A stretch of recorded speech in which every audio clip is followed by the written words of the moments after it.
EX5 is finally out in the West, and aside from giving us access to Leviamon, it also gives us access to some of the most busted purple cards printed in recent memory. So naturally, I started wondering if these busted purple cards would be enough to finally string together the Sinful 7, technically 6, or if I would just end up milling people out again like last time. I don't want to spoil it for you guys, but all I'm gonna say at the outset is that these cards deserve the hit they got.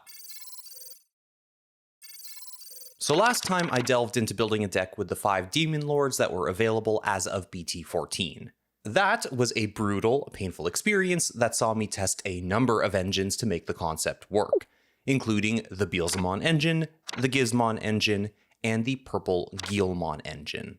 I managed to come up with a list built around Lilithmon Mill and the Guilmon cards, but I was never quite satisfied with it because, you know, it was a mill deck, and of course the video released after EX5 came out, which left many of you asking, where is Leviamon? So, of course, we need to run this back. But I don't feel like breaking my back again, so I am going to adjust the parameters a bit.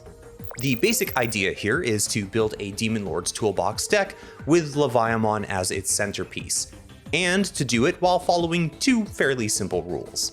The first is that I have to use at least 4 of the 7 Great Demon Lords, and the second rule is that I have to use the absolutely busted Garurumon X engine to its fullest potential, while the cards are still available to us here in the West. Now, I think that's pretty straightforward, so let's just jump right on into it.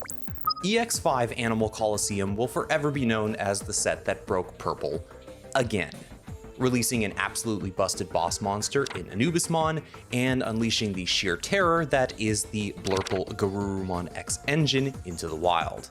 At its core, the blue-purple Garurumon X engine hinges on Garurumon X, which saw what BT11 Greymon X did and said, "Hold my beer."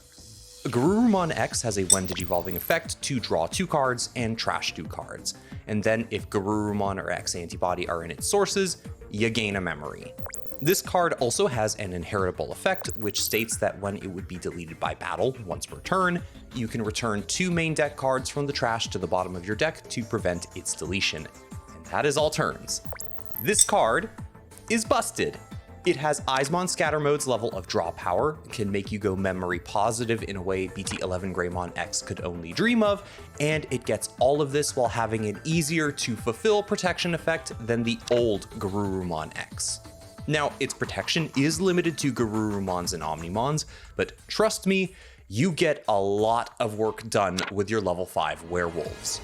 Gabumon X puts in a lot of work for the engine as well, earning a limited status for itself come March 1st, 2024. The Gabumon X is a dual color level 3 that costs 3 to play. Yes, you heard that right. Put a pin in that one. And on play, it searches the top 4 cards of the deck for any 2 Garurumons, Omnimons, or X antibody cards to add to your hand. And if you do add anything, you trash 1 card from your hand. You also have the same protection inheritable as Garurumon X because, you know, balance. Now, compare this to BT11 Agumon X, its direct counterpart. Agumon X as a mono black costs 4 to slam down and searches the top 3 for a Greymon or X antibody card and a black tamer. It also shares a protection inheritable with its busted level 4 companion, but that protection can't be doubled up on since you can only have 1 X antibody option card in your sources. Topping things off is WereGarurumon X, who lets you trash 2 cards when digivolving to restand it, and if you have WereGarurumon or X antibody in the sources, you can recur a Garurumon or X antibody card from the trash to your hand. Effectively, this guy is an extra swing, potentially 2, since its inheritable lets your Garurumons or Omnimons restand if you pitch a card from hand. It also lets you get back your pieces to continue comboing off, or, you know, give you the option to start building up another stack in the back. Combine this busted line with the Garurumon cards out of the recent purple starter deck, and suddenly you have access to your entire deck, the ability to swing for 3 damage with effective jamming on average, and a way to recur non-engine pieces if you do happen to crash into something big. If you are playing purple while these cards are legal, and you aren't using them, you are playing purple wrong. Simple as. Okay, so it's pretty clear that we're working with some of the most busted purple cards that the game has ever seen in order to support one of the messier purple archetypes that the game has ever seen. And of course, the next step is going to be figuring out which 4 of the 7 Great Demon Lords are actually going to work with the speed and power that the Garurumon engine is offering us. As of EX5, we now have 6 Demon Lords to choose from, and those are Beelzemon, Lilithmon, Lucemon, Creepymon, Belphemon, and Leviamon. I've already covered their specialties for the most part in part 1 of this series, so pause and go watch that if you need a quick refresher. The only Demon Lord we didn't cover, because it wasn't out yet, was Leviamon. So let's get to it. Leviamon is a chunky boy with 3 very simple effects. When digivolving, or on play, it checks if your opponent has as many or more total Digimon and Tamers in play as you do. And if they do, it deletes their Digimon with the highest level. Then it deletes their Digimon with the lowest level. It also has an all turns effect to gain a memory at any time one of your opponent's Digimon is deleted for each Digimon. And finally, it has security attack +1 backed up by a hefty 13,000 DP. On its own, this is a pretty fantastic card. It punishes the opponent for going wide, makes itself cheaper, and basically becomes a floodgate on 4 legs. But Leviamon is made even better by its signature option card, Biting Crush, or Lostrum, for you true Croc devotees and weebs out there. Rostrum's main effect lets you trash a card in hand to pop a level 6 or lower Digimon, and if you trashed one of the 7 Great Demon Lords or an option card with the trait, it sets itself to the field like a memory boost. The delay effect works on all turns and basically says that if your opponent's Digimon is played by an effect, you can trigger this card to summon a Leviamon from your trash for free.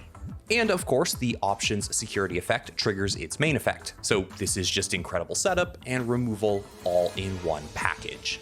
Leviamon will definitely be the beating heart of this deck, with players in the JP meta already proving that it pairs very nicely with the Garurumon X engine. But we need at least 3 more companions to complete this deck building challenge. So who will it be? Almost immediately, I'm going to disqualify Lilithmon, since her effect to get back option cards is cool, yes, but I don't find that she really pushes the aggression that the deck needs, and she always demands at least 2 slots for Jack raids to really make her worth it. Belphemon is also on the chopping block because you'll be hard-pressed to get value out of it, since the Garurumon engine makes your hand way too big for it to fully awaken. Plus, Leviamon basically clears the board and threatens a ton of damage as is, so Belphemon just ends up being fluff. That leaves Beelzemon, Creepymon, and Lucemon Chaos mode to work with. And you know what? I think I do have an idea that's gonna glue them all together. You know, sometimes you take things too far, and sometimes you just don't care. This deck is built to abuse the Garurumon X engine to its full potential, drawing through basically your entire deck in the course of a game and letting you build a Demon Lord stack while maintaining your turn. Cool Boy is the key here, and you can say that this is a greedy inclusion because the Garurumon X cards already do so much, and sure, Leviamon doesn't like to have a ton of Tamers in play, at least on your side of the board. But in the course of a game, you might just stick 1 Cool Boy, maybe 2 max, and that's more than enough to turbocharge your deck. Leviamon is also not the only win condition here, and being able to search that other win condition makes this card a worthy inclusion. That goes for the X antibody option as well, since it helps trigger some of our effects, and of course, it helps with the deck's secondary win condition, allowing it to really pop off.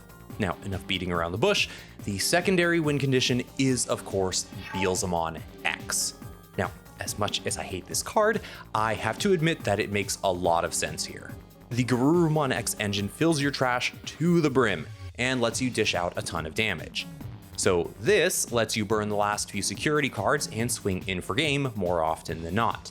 With a little help from 7th Full Cluster, it can also help you manage the field, and it floats into the Demon Lord recovering Impmon just in case the stack does go boom. To complement Leviamon and cheat it into play, I did decide to tech in one copy of Dragomon.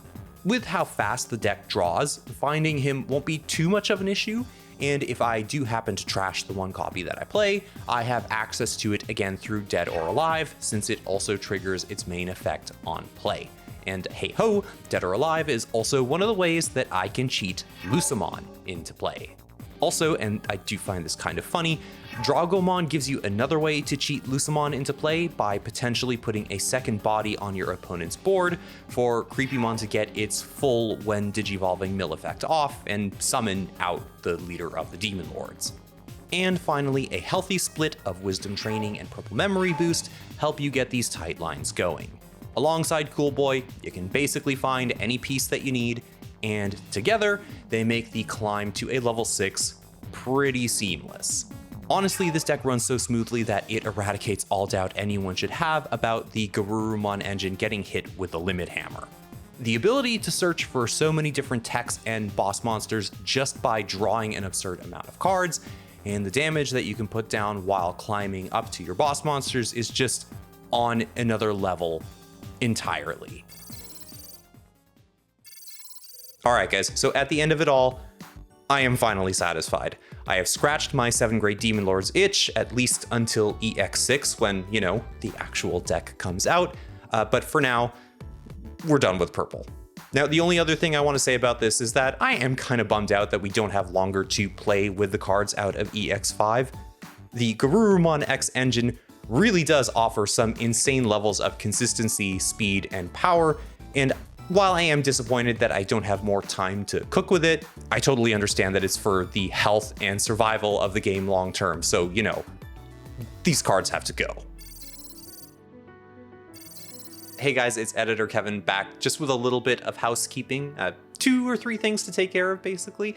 The first is to say that, yes, I know it's Friday, February 16th when I'm hopefully releasing this, which means that, yeah, BT15 is out, and so is Leviamon X. This slots into the deck perfectly well. You can find room for 1 or 2 copies. It is a great complement, of course, to the Leviamon cards you're already running. You can warp into this using the X antibody. Cool Boy will search it. It is just a great complement to Beelzemon X in a fantastic win condition on its own. I am not making a follow-up video to this right now, though, because I was a little late. I'm just saying, you can find room, you can run the card, enjoy the whole package while it is still legal for the next 2-ish weeks. The next bit of housekeeping I wanted to address is that I just wanted to take a moment to shout out the fellows over at the Hyper Coliseum channel. They run a fantastic channel talking about mostly off-meta decks, I find, or at least they have really great tabletop gameplay featuring things like an all-gas Omnimon Ultra B Turbo deck, I guess you could say, which I found really interesting. They've covered Gabubond, just a lot of really great off-meta decks, really fantastic commentary. I'm kind of jealous. I wish I could do a little bit of that myself to the degree that they do. All of that is to say, please, please, please, go and check out their channel, go and give them a sub. They really deserve it. They are doing fantastic work. Their grind is just absolutely amazing. And fingers crossed we can work out a collab sometime in the near future. Okay, and the last bit of housekeeping, I just want to put it out there that if any of my fellow Digitubers are looking perhaps for a little bit of coaching about how to edit or do motion graphics, for example. I know I probably spend a little bit too much time working on my own videos and trying to make them as flashy and edited as possible. But if that's something you're interested in learning, it's a skill you want to pick up, especially if you want YouTube to be a little bit more than a hobby down the road, then I would really encourage you guys to reach out to me. The easiest way to do that probably is just to hit me up on a Twitter DM at KavinskyTCG. And that is it, I promise. Now, if you will excuse me, I need to sleeve this and a few other cards up and, you know, enjoy the first couple weeks of BT15.